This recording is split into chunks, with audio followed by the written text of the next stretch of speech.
With 1,258 horsepower, this is McLaren's most powerful road car ever. In 1992, the McLaren F1 laid the framework for all hypercars. Then, in 2012, McLaren revolutionized the industry with its first hybrid hypercar, the P1. Now, more than 30 years after the original F1, McLaren is reinventing the segment yet again with its most powerful road car to date. The McLAREN W1 is powered by a new twin-turbocharged 4.0-liter V8 with battery assist. It has 1,258 horsepower and 988 pound-feet of torque, which gives it a 0 to 60 miles per hour time of 2.7 seconds and an electronically limited top speed of 217 miles per hour, same as the P1. But the numbers only tell part of the story, as impressive as they are. The new engine, dubbed the MPH-8, was built entirely from the ground up.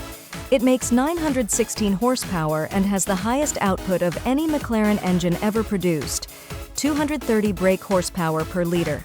Its lightweight block, rigid valve train, and plasma spray-coated cylinder bores help get it to a 9,200 RPM redline, while the two twin-scroll turbochargers come alive at just 2,500 RPM. The new V8 is joined by an E-module, which consists of a radial flux electric motor, a motor control unit, and a 1.4 kilowatt-hour battery pack. It adds an additional 342 horsepower to the gas engine's output.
And allows the McLAREN W1 to drive on electricity alone for a scant 1.6 miles.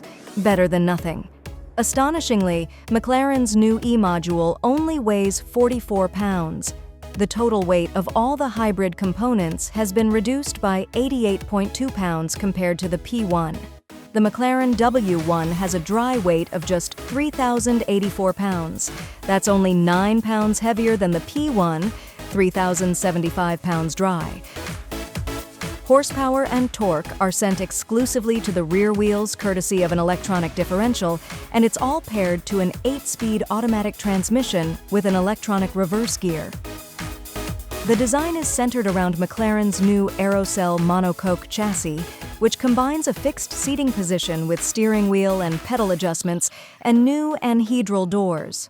The Aerocell's integrated seating helped McLaren save 2.8 inches in wheelbase, while the anhedral doors improve airflow over the front fenders.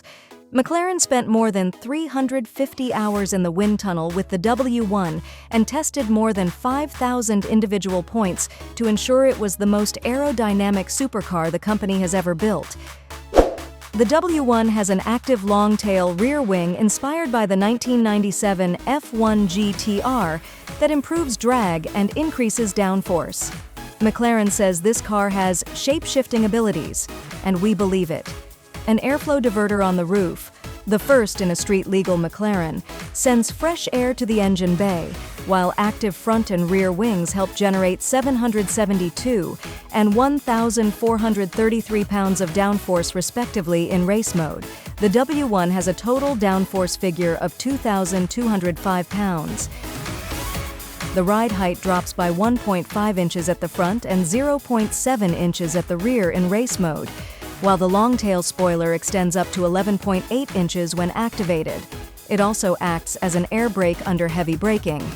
Here's what it looks like in action.